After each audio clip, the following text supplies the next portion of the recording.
Packed room here at the Hyatt Regency, and a lot of wonderful folks here in Phoenix, one of our favorite towns. We're here under the auspices of KTAR, and later we're going to have the mingling microphone and be talking to a whole bunch of people here. We're going to have a lot of fun because we'll talk about anything you want to talk about. It's my great pleasure to welcome to our microphones another Arizonan. He is also, in my opinion, one of the best in this country at what he does, which is writing novels. He wrote The Shootist, which is one of my all-time favorite books. Bless the Beasts and the Children, Where the Boys Are, They Came to Cordova. He's had many of his books, 3 of those, 4 maybe made into films. His newest was published this summer by Donald Fine, The Old Colts. Let's welcome Mr. GLENDON SWARTHOUT to our microphone. Got to move in close on that thing. You've got to move in a little close on this thing. Where did you come from? Everybody came from somewhere. Michigan, 26 years ago. You're going to have to move in closer. All right. What brought you here? I suppose the idea of Arizona as much as the geography, the space, the perspective that one could get, or I thought one could get, on the United States, on the history of the United States. We liked the climate. I was very impressed by the mountains. To me, there's always been something symbolic about mountains.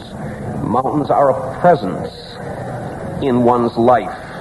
They're there when you go to bed at night. In the morning when you rise, they're there. You can have war, fire, flood, famine, pestilence, and so on. The mountains will be there. So it was the idea of this space and these mountains and the things that I thought could be found here. For example, I had a suspicion that there was a mother lode of fictional material here which had not yet been discovered. That there was a material enough in Arizona for a dozen or more books. And luckily, fortunately, it's been proved true. I have found that many books here. Did every one of those fantasies bring a reality? In other words, was there any area of disappointment? I think the only area of disappointment has been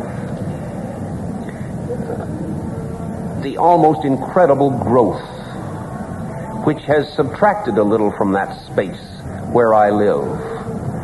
In other words, there are so many more people than there were then, and so many more buildings. This was 26 years ago, and there has been a considerable change in the valley and in Arizona. But in general, the fantasies have all proved true. Because all those people, I guess, had the same idea you did. Precisely. Is it easier to write here? No, I don't think it's easy to write anywhere. Whether it be a city, whether it be a home in the desert, as Edward Abbey has over near Tucson, I don't think so. It's difficult everywhere. Most days it's difficult. Some days it's wonderful. It's rapturous. But most days it's difficult. Why did you choose to be a novelist? I don't know. I always wanted to. I read authors when I was 16 and 17 who lived free and independent lives, who could live anywhere in the world, who always seemed to be going glamorous places and doing exciting things. Novelists like Thomas Wolfe and Somerset Maugham and Joseph Conrad and Ernest Hemingway, people like that. And I suppose I wanted to live that kind of a life. Are the novelists, they say, if you want to learn the history of an era, read the novelists. Would you agree with that? Yes. For example, if you take the 30s and 40s and maybe the 50s of this country, if you want to know about them, of course you must read the histories, but you should also read a novelist like John O'Hara. He has in his books all the minutiae of his era, of his time. The music, the dance steps, the country clubs. The language. The values, from nightclubs, as I say, to country clubs. John O'Hara has it in his novels. What was your first hit book? It was a book called They Came to Cordura.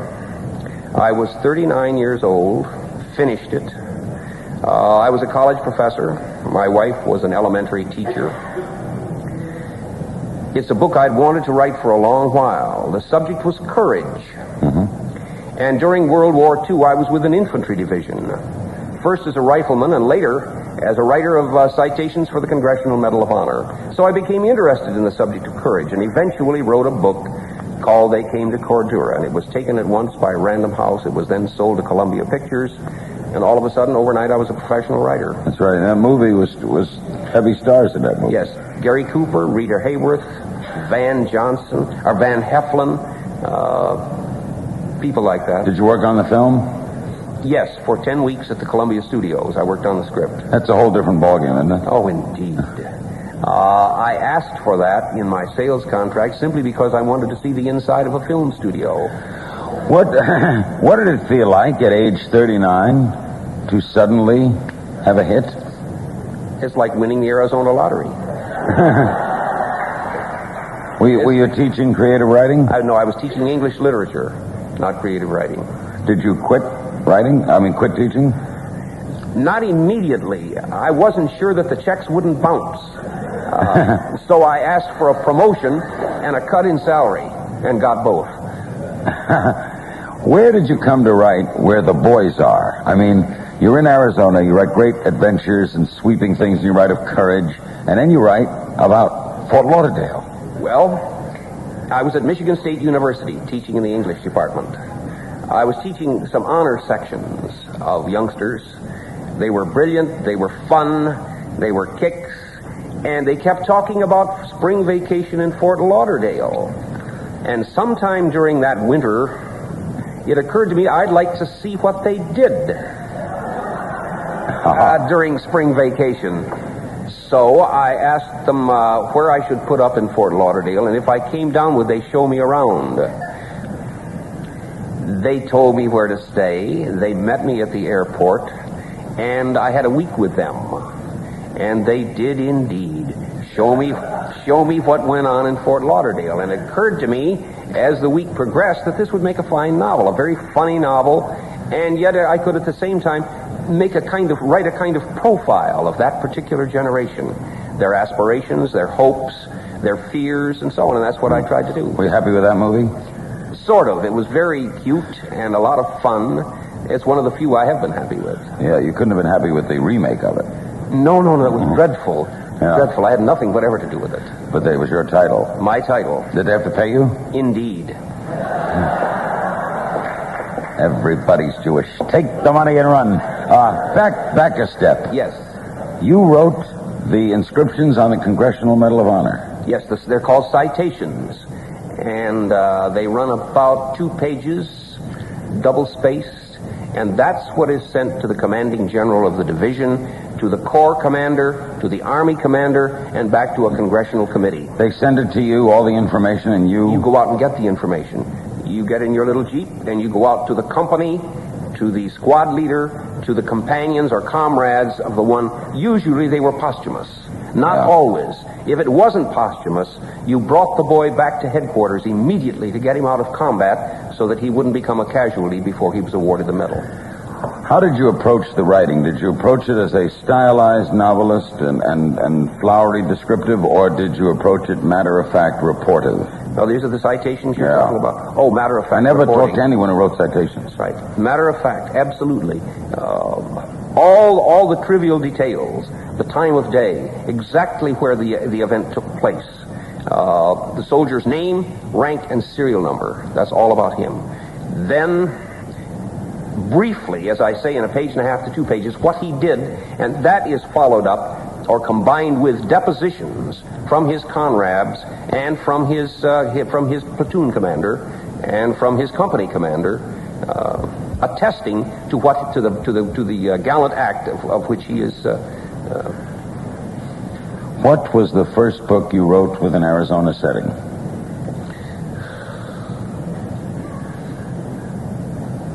Bless the Beasts and Children. How many books have you written? I've published 14. And with my wife, Kate, 6 children's books. Do you like that, too? Yes, very much. When you write a children's book, this fascinates me. Are you writing down? I suppose you can't help it, but you try not to. Children's books are very difficult to do because kids won't give you any leeway. Kids don't read reviews. Kids don't give a darn about who you are or what you've done in the past. They sit down in a library and they glance through the first 2 or 3 pages. And if you haven't engrossed them or grabbed them in that period of time, you're through. They've had it. So you have to get down to the brass tacks of literature, to characterization and to story. You got to make that story move, and these have got to be real people. What age group do you write to? We write for the middle-aged child, anywhere from 10 to 14. Real-life adventures? Try to be real-life adventures, yes. Once in a while, a fantasy.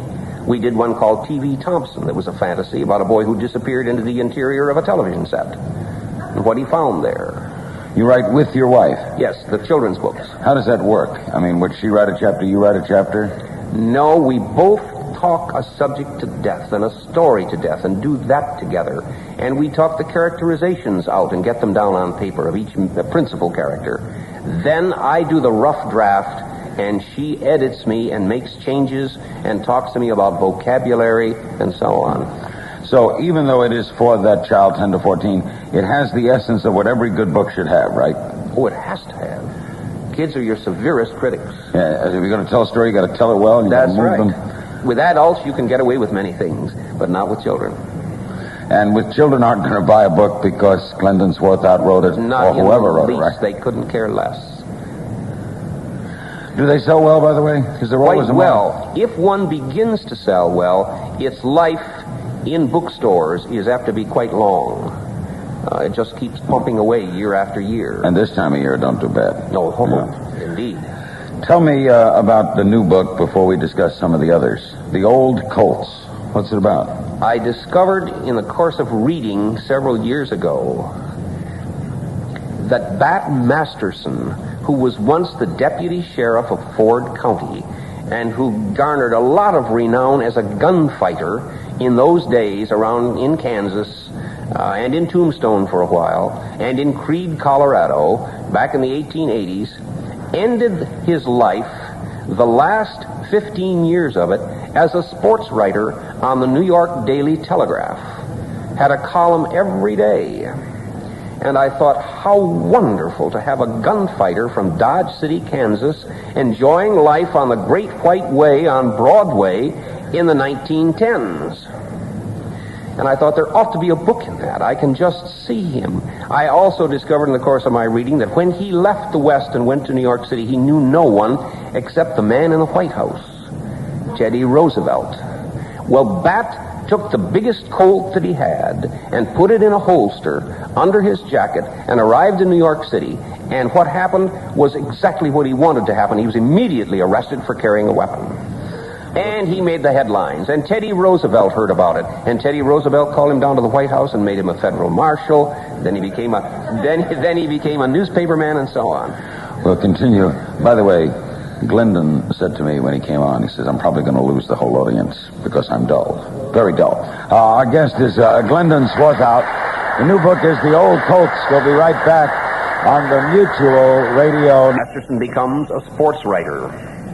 And lo and behold, one day he is visited in New York City by one of his oldest and dearest friends, a gentleman named Wyatt Berry Stapp Earp. This is where we now have Mr. Glendon's imagination coming in. That's right. That's right. Gather that. But how marvelous to get these two old boys in their 60s. The Old Colts. The Old Colts, together in New York City in 1916. And what do they do? They're both broke. Bat's in hock to a bookie. Wyatt is supported by his wife in California. He needs a stake. So they pull some capers in New York City. By the way, they get guns. Teddy Roosevelt gets them gun permits, and they buy old Colts and stick them in shoulder holsters.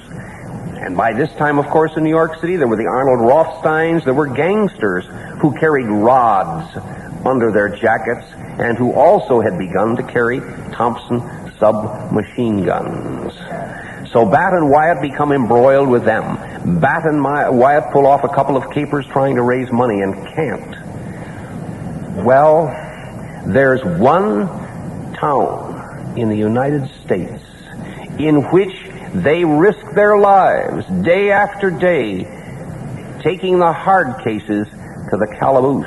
There's one town that owes them something. It's called Dodge City, Kansas. and back they go.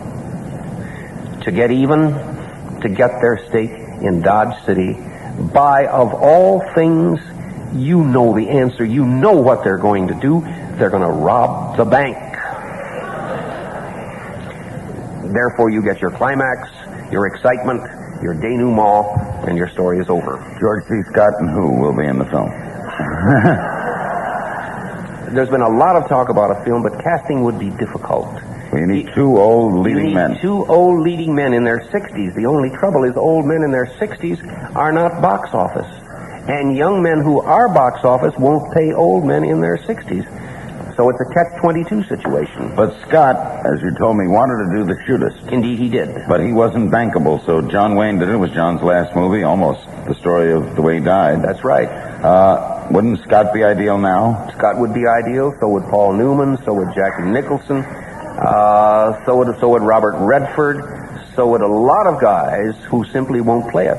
Won't play at 60. They don't want to be thought of. Clint Eastwood would be fine. Clint says, I'm not going to play anybody over the hill. How about as a television, as a mini-drama? It would be very expensive to make. Why? Sets, New York City sets, you'd have to take a whole crew to Dodge City, Kansas, and for outdoor shooting, for exteriors, it'd be pretty expensive. How'd you get the idea to do that? I don't know. You think about, you sit back at your desk and you look out the window for a few days, and you think about that in New York and what could happen to him. And as soon as you remember his old friend Wyatt, you ask that magic question, what if? What if Wyatt showed up in New York? Yeah, that excites your imagination, and away you go. All you needed was the true fact that Masterson was the sports writer. That's right. Why is the West so popular worldwide? For example, Gorbachev mentioned earlier by Deacon Cini loves American Westerns. Why? The whole world does, and so do we. And the Western novel is having a resurgence these days, a renaissance. Books like Lonesome Dove by Larry McMurtry. The Louis L'Amour books. There are a whole lot of good writers in the West who are coming into their own now. People like Wallace Stegner and William Eastlake and Charles Portis. There are others. Zane Grey still sells, doesn't he? Zane Grey still sells. What is it about it, though? It's the kind of simplification of life that we would all like to have. We would like to be able to identify the good guys and the bad guys by the color of their hats. We would like to have the rugged individualism that Westerners displayed. We would like the space, not only physically, but the space for our souls. We don't like to rub elbows all the time. We like the old-fashioned virtues, morality, courage, fidelity, trust, steadfastness, things like that. And these were to be found in the West as exemplified by a lot of people. It was also exciting and glamorous and dangerous. So it had everything, the American West. That's why it's still written about. You know, I'm looking at you. Why don't you play one of the parts? I mean, you would be super. You look like a I'm too old, Larry. Are Westerns difficult to write? Could we take a very good novelist and just by that nature mean that he could write a good Western? I don't think so. You have to do a lot of research, and you have to be interested in the West. It's possible to write very good stories set in the West. The Shootist, for example, was set in El Paso in the year 1901. But it could have been set anywhere. It wasn't so much a Western as it was the story of a man coming face to face with his own death. Oh. And a man given the opportunity to make something of that death. Rather than dying wretchedly in bed, he had a chance to make a kind of social gesture of his death. So that is timeless. It has really nothing whatever to do with the West, and that's true of a lot of good books which are set out here. But back to the Western. Mm-hmm.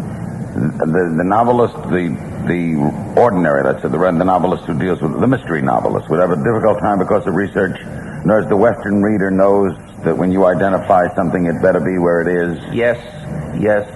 It's not always true. A few years ago, I set a task for myself.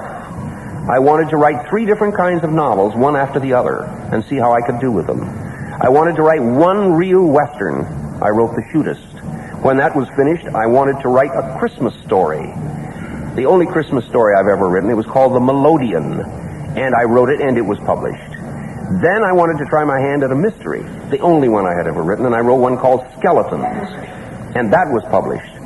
And so I then laid down my pen for a couple of years. But it is possible, if you make the effort and challenge yourself and do the research and do the thinking, and I mean looking out the windows days upon end, you can do this kind of thing. I want to ask you in a minute about courage and writing about it. My guest is one of our best, Glendon SWARTHOUT. This is Larry King in Phoenix, back after these messages. Courage. Hemingway wrote a lot about courage. Indeed. I guess he described it as what? Pressure. Coolness under pressure, right? Grace under pressure. Grace under pressure. Is that a good definition as any? I think so. As good as any, sure. Is it a rare commodity? I wrote the citations for about 13 or 14 Congressional Medals of Honor in the course of a year and a half with the 3rd Infantry Division in Italy and France. I knew some of the boys. They were about my age. I lived with them for a while. I talked with a lot of their comrades. And at the end of the war, when I came home, courage was almost as much a mystery to me then as it had been when I began. It is it not? There's a kind of chemistry of circumstance that takes place.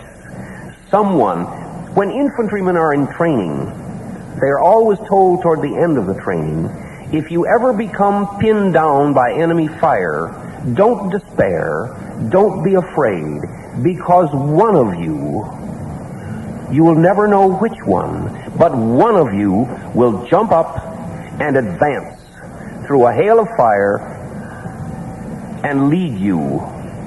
He may be killed in the act, but one of you will do this, and it will always happen because it always has.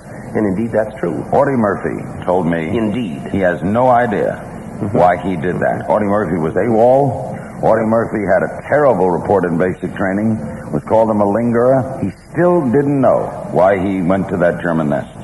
He was my company for a while, my regiment and my division, Audie Murphy. Do you know why he did it? I haven't the faintest notion. Why a man or young woman, whoever, lays his life down for his fellow man. I have no idea why this happens. It's something instinctive, reflexive. There is no deliberate thought process involved. It simply happens. Is it difficult to write about? Surely, because it is a mystery. You just have people do it, and then you have people, as I did and they came to Cordura, try to explain why, and you can't. Was the Shootist a hero? I think so. Because, as I said earlier, he tried to do something with his death. His death was inevitable, but what he did was wipe out the town's rough customers. The 3 or 4 most dangerous, malevolent men in town he killed in the course of dying himself. Great idea. Working to a great book, wonderful movie, John Wayne. Just a poetic kind of ending. How'd you get the idea? This is the strangest set of circumstances I've ever known. I was at home one night in Scottsdale shaving on the way out to a party. And while I was shaving and looking in the mirror, taking no chances, I suddenly got to thinking about the lone rider, the classic Western situation. The lone rider comes into town and rides down the main street. And what's on the main street? Well, here's the bank, and here are the saloons, and here's the livery stable, and here's the doctor's office. Here's the doctor's office. And I thought, suppose this lone rider is coming in to see the doctor. There's something wrong with him, and he wants to find out what it is. He's in great agony. And so he goes to the doctor, and the doctor's diagnosis is terminal cancer, and the prognosis is maybe 6 weeks to live. And I thought, what if this happened? What would he do? How many of the townspeople would really sympathize with him or would try to profit from his death? And couldn't you make quite a story of this last 6 weeks or 5 weeks or 4 weeks to the climactic moment when he decides to take matters into his own hands and choreograph his own demise? He could set the time and the place and the people who would take care of it. An unusual chance. And so this was the story. Does any of your writing surprise you? I mean, did it go just as you thought it would go? I left shaving, asked my wife to make me a cup of coffee, sat down in my skivs at my desk, and within half an hour I had almost a complete outline of the entire book. It has never happened this way before and probably never will again. Did you title it? Yes. What a title. I found out again in the course of research, which you have to do, that they were called in the newspapers of the 1880s, 1870s, 1890s, they were called gunmen, assassins, and shootists. Gunslinger or gunfighter is a very modern term, one we have coined. Gunmen, assassins, and shootists. Well, of those three, of course. The Shootist. The Shootist. You wanted Scott to do the movie. Very much. He wanted to very much. Yeah, but he was not bankable. He was not bankable, no. And Wayne did it. Now, you had to be... That has to be a special place in you. I mean, his last movie... Yes, almost it does. Biographical in a sense. Yes, that's right. Were you happy amazing with... coincidence. Were you happy with the film? Mostly, as an author usually is. What disappointed you? The ending, I thought, was a little saccharine. The boy turned out to be a Boy Scout, and in the book he certainly was not. I was sorry about that, but Wayne insisted on it. So that's the ending was changed. But you don't repine or deplore these things after a while. You get very used to them. Once a property or a book is bought by Hollywood, it's theirs, really. What are you writing now? I'm writing a very serious book. The Old Colts is a comedy. I'm trying to write a very serious book, a frontier novel. I don't know how much to say about it. It's very serious. It is very difficult to write. It's very powerful material. It wears me out after a couple of hours. Does its characters ever surprise you? Yes, the two principals do, frequently. I'm surprised at sudden turns in their character. There are depths in them that I'm only now exploring, that I didn't know at the beginning. Do you ever feel sometimes like it's writing through you? I mean, you get up tomorrow and you don't know what they're going to do? No, because I outline before I begin a book. I have almost a complete outline of every chapter. But what happens in the thing can change or surprise you. Yes. Some things surprise you because characters won't behave the way they're supposed to. They want to have a life of their own, and they want to do different things. And how do you explain that since you're the writer, you're controlling them? I don't know. Again, I don't know. My ignorance is monumental about these things. My guest is Glendon SWARTHOUT. We'll be back with our remaining moments. His newest is The Old Colts after this message. Thank you. When you live in a place like this and thinking the way you do, and of course writing the way you do you ever drive along the highway here or go to your house and wonder what it was like 100 years ago? Yes, that's one of the first things I did out here on several occasions was just drive out into the desert, maybe 20 miles. And there are so many places you can go, so close to Phoenix. You stop the car, you turn off the engine. You get out and you walk off the highway a quarter of a mile so that the highway sounds disappear. And you have the most ineffable silence, the most marvelous silence that you can imagine. And then it's easy to visualize what it must have been like as, let us say, a lone wagon drove along. And suddenly it heard war whoops, or it heard rifle fire. Something menacing. But that silence is still here, and you don't have to go far to find it. And you could almost visualize the ride and the good guys and the bad guys. Indeed. And you could almost hear the bugle blowing the charge. And those blue uniformed men riding rapidly over the hill. Some of the history that robbed us, as has been discovered by historians, many of the cowboys were black, were they not? Oh, indeed. Slaves who didn't go north but who went Right. west. They were wonderful cowboys. Yeah, wonderful. In fact, the general thinking is that of the 13 who died at the OK Corral, I think 6 were black. Why did we not learn that? Why are we what we are?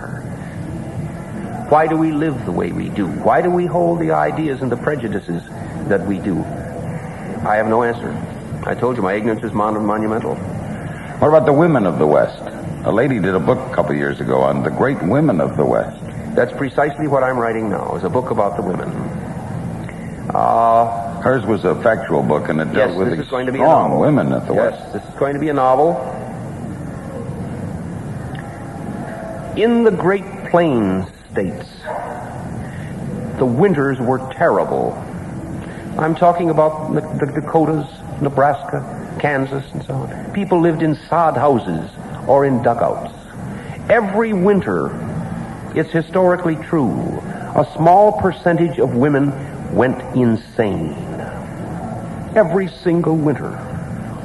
And there was no place to put them, place to care for them. What in the world did they do with them?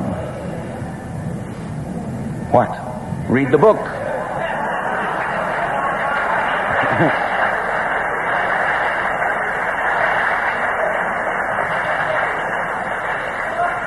Score one for Glendon.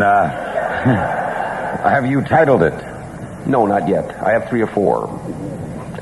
I want it to be right, and I'll decide between now and 87 or so. Titles are very important. Extremely important. Do you ever find yourself writing a book and get an idea for another? Oh, yes. That's always been the way it has happened. And what do you do then? Jot that down and put it... You jot it and you right away. Oh, it's like money in the bank. You can't lose it. You must not lose it. I have found now that I can think of something during the night and hold it, and it's the first thing I think of in the morning. Then I go put it down. Have there been some that didn't pan out? Oh, indeed. You have your duds, you have your bombs. I've had 4 or 5. Yes. Ideas that didn't work, too? No, books that didn't work. Books that were second grade. What book did you have the most expectation for that disappointed you in the public's reaction? The Melodeon, My Christmas Story. It was a bad title. The publisher tells me years later, it's a very bad title because no one could pronounce melodeon. No one knew what a melodeon was. What is a melodeon? It's an old foot-pedaled organ. You pushed air through the bellows by means of pedals. The book should have been entitled A Christmas Gift because it was a gift of a melodeon. But I, in all my stubbornness and brilliance, called it the Melodeon. And it died by New Year's. Have we got a lot of good young writers coming along? Many. And many out here at Arizona State, I'm proud to say. I am amazed at some of the writing that they do. The depth of their experience, the professionalism of their storytelling. A lot of good ones at Arizona State. Do you agree with Erskine Caldwell, who said that the good novelist is basically, first and foremost, whether he's Dostoevsky or Dashiell Hammett, a good storyteller? By all means. I think he has to be. It's always been that way. There have always been some storytellers, whether it was in the caves, telling people around to the flickering fire, or whether it's now in bookstores. A storyteller has always been important to his society and to civilization. Can you teach it? No. You can advise them about some errors not to make, some shortcuts to take, but that driving force, that fictional force, has got to be in them. They must write or they cannot write. It has been great seeing you again. I thank you for coming. Thank you very much for having me, Larry. Glendon SWARTHOUT.